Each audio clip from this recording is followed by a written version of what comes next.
তিন প্রকার। এক নম্বর হাসি সুন্নাত, দাঁত দেখা যাবে না,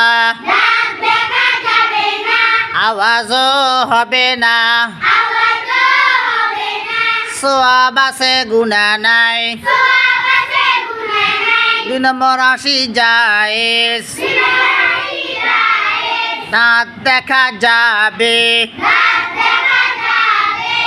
আওয়াজ হবে না, সওয়াব নাই গুনাহ নাই। তিন নম্বর হাসি নিষেধ, দাঁত দেখা যাবে,